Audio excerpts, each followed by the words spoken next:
여러분 안녕하셨습니까? 양영태 TV의 양영태입니다. 제가 윤상현 의원을 또 한번 말씀드리겠습니다. 잘났든 못났든 우리가 윤 대통령을 영입을 했으니까 책임지고 지키자 이렇게 얘기를 했습니다. 그런데요, 이분이 이번에 이 관절을 이렇게 들랑달랑 하면서 아침으로 저녁으로 조석으로 새벽으로 정말 거기서 국회의원 신분으로 5선 국회의원 신분으로 이렇게 앞에서 보였다는 것은 참 중요한 의미를 갖습니다. 이 윤상현 의원은 우선 인간적으로 의리가 있는 사람이다, 이렇게 따질 수 있죠. 그 추운 날 함께 훅훅 불면서 이렇게 들랑거리면서 대통령을 외롭지 않게 했지 않습니까? 여하튼 간에 안에서 만나기도 했겠지만은, 그러나 거기 나온 시민들과 함께 따뜻한 그런 인간애들을 느꼈을 거 아니겠습니까? 정의에 대한 인간애. 대통령이 억울하게 지금 저렇게 돼 있지 않습니까? 보통 일반 범죄인들이라도 재판도 받지 않고 저렇게 체포를 합니까? 공수처가 그런 데입니까? 오동훈이 얼마나 출세하려고 그래?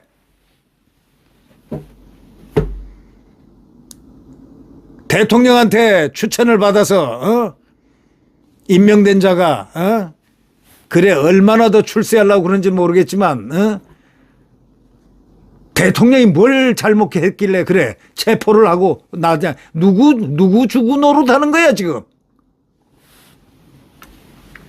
법과 원칙에 따라서 해야지. 원칙? 공수처가 원칙 수사 못하잖아. 내란죄로 수사 못하는 기관 아니야. 직권남용? 직권남용도 재직 중에 있는 사람은 소추 못하는 거야. 나보다도 모르는 법리 지식 가지고 어떻게 판사를 했냐? 그리고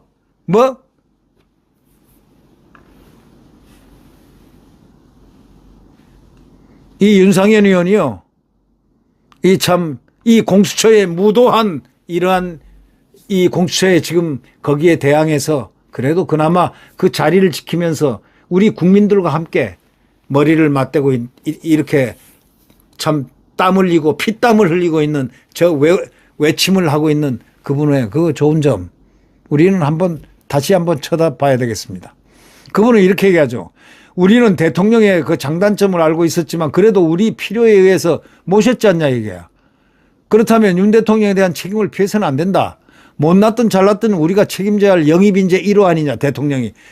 누가 자기가 대통령 해달라고 온 것도 아니지 않냐. 우리가 가서 빌어서 영입을 인재 1호로 끝까지 이렇게 모셨지 않냐 이거야. 그러면 책임도 져야 되지 않느냐. 아주 근사한 얘기를 했습니다. 정치를 떠나서 나의 동료였던 사람이 어려움에 처했을 때는 그 심정을 이해해 보려고 노력해야 한다 하면서 지금 저런 국회의원들을 보면서 한마디 했습니다. 일갈했습니다. 윤 의원은 억울하더라도 법원의 영장에 따른 것이 법치주의라고 한 안철수 의원 말도 지금이 왕조 시대냐, 대통령은 헌법 위에 있는 존재가 아니다라는 일부 지적도 맞다. 그러나 조금만 깊게 생각해보자.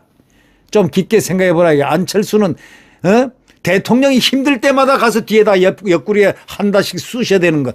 아주 뭔가 원칙을 가장을 해가지고 말이지. 이런 사람을 야비하다고 그래요. 네.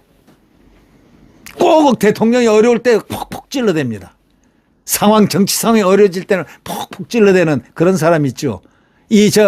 한동훈이 보다는 조금 더 낫습니다만은, 한동훈이는 아예 대통령을 이렇게 오늘날에 이런 탄핵을 만들어서 완전히 타격을 가했지 않습니까? 대통령이 이렇게 만든 자는 한동훈입니다. 한동훈은 가만 놔둬서는 안 됩니다. 이 자는 법과 원칙에 따라서 국헌문란자로 나중에 감방을 보내야 되는 자입니다. 왜? 멀쩡한 대통령이 있는데 탄핵도 지가 시키기 바로 직전입니다. 대통령 직무를 배제한다 했잖아요. 아니 그 총리를 갖다가 나이 많고 서열이 높은 총리를 당으로 오라 해가지고 딱 당에 마이크 2개 딱 세워놓고 일요일 날 국민들에게 그 전날부터 방송을 했습니다. 중대 발표를 한다 해가지고. 그리고 지가 발표했어요. 계엄사령관이 됐습니다. 구태다군 사령관이 됐습니다. 그리고 뭐라고 했습니까? 두 가지를 얘기했죠.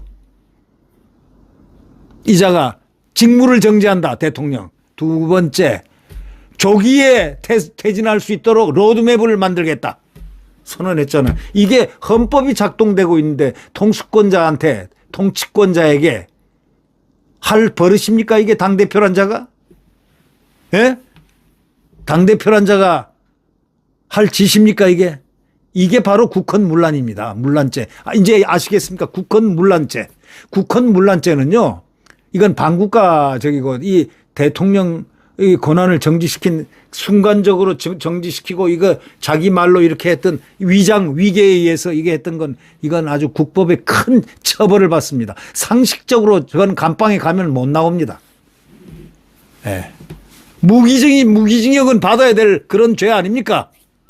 뭐 잘은 모르지만은 뭐 적어도 10년은 살아야 되겠죠?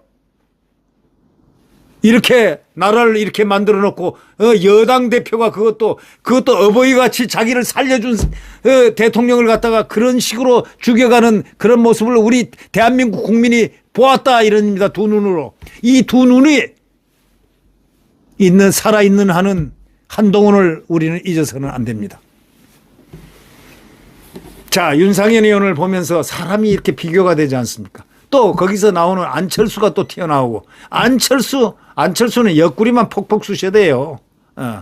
얄밉게도 쑤셔야 됩니다. 그러나 안철수는 뭐 당 대표로서 뭐 이렇게 못된 짓을 많이 할래야 할 수가 없죠. 자기 의사 표시니까. 예. 그리고 대통령이 윤상현 의원은 이렇게 얘기했습니다. 대통령은 좌우우면을 안 했다. 소신 있게 우리 사회의 검은 카르텔과 타협 없이 싸워왔다. 이렇게 말했지 않습니까? 그 결과로 지금 이렇게 큰 시련을 겪고 있을 수도 있는데 우리가 등을 돌려서 되겠느냐라고 얘기하는 윤상현에 대해서 제가 양영태가 이렇게 그분을 칭송을 안 하면 누가 하겠습니까? 네. 한동훈과 비교를 했지 않습니까? 한 사람은 정말 인간이요. 한 사람은 잔혹한 XXX다. 이렇게 얘기할 수가 있겠습니다. 한 사람은 한동훈을 얘기합니다. 한동훈과 윤상현을 한번 비판을 한번 하자면, 비교하자면, 윤 의원은 정말 의리의 사나이 인간이고, 한동훈은 배신 정도가 아니고, 이거는 이 세계에서 브루투스라는 그 시저를 죽인, 시저의 비서실장이 시저를 죽인 그자보다 더 나쁜 그 인간 두 번, 세 번을 죽인 대통령을 국가원수를 죽인 그런 자일 것이다. 아니 이번에는 국민까지 다 죽였잖아요. 국민 탄핵을 갖다가 시켜가지고 보수를 완전 괴멸시키고 보수를 들었다 놨다 하고 대한민국을 이재명과 결탁해가지고 이재명에 붙어가지고 이런 치사하고 인간 남자는 저렇게 살아서는 안 된다는 샘플을 보여준 겁니다. 남자라면은 저렇게 살아서는 안 된다는 정말 샘플을 보여준 그 케이스가 아니냐. 그게 남자입니까? 그게 외계인이지 남자입니까? 대한민국 남자입니까? 이 지구상의 남자입니까? 지구상에 저런 남자 없습니다. 한동우 같은 남자는 지구상에 아마 없을 겁니다. 지 혼자일 겁니다. 거기에 비하면 윤상현 의원 참 대단합니다. 아주 훌륭합니다. 이런 분들이 많이 있어야 되는 겁니다. 정상적인 나라라면 사나이다운 사나이가 한 30% 있고 한동훈 같은 사나이가 한 1% 정도, 아니 한동훈은 제가 처음 봤어요. 저런 인간은. 그 배반자들, 흔히들 얘기하는 배반자들이 한 30% 있고 나머지는 은혜를 받아놓고도 모른 척하는 인간들. 이거는 하나의 도식인데 우리는 우리 눈앞에서 한동훈이라는 자들을 또 보고도 또 윤상현도 보고 이런 사람 저런 사람을 봅니다. 네. 그러나 인간이 사는 사회는 따뜻해야 됩니다. 인정이 넘치고 의리가 넘치고 신의가 넘쳐야 되죠. 특히 남자들. 네. 구독 버튼과 엄지를 눌러주시면 대단히 감사하겠습니다. 우리는 대통령을 끝까지 같이 함께 가는 우리의 대통령으로 우리 국민들이 대통령을 기어코 우리와 함께 우리가 모시는 대통령으로 앞으로 2년 임기 동안을 2년 몇 개월 동안 임기 동안을 대한민국을 융성하게 만드는 대통령으로 우리가 박수를 치면서 같이 걸어가야 되는 입장에 있습니다. 우리 대통령 여론을 국민 여론을 극좌파들까지 전부 다 설득을 해서 대통령을 향할 수 있도록 우리가 열심히 대통령 노래를 불러야 되겠습니다. 네, 윤석열 넘버원 파이팅! 네, 이렇게 말이죠. 안녕히 계십시오.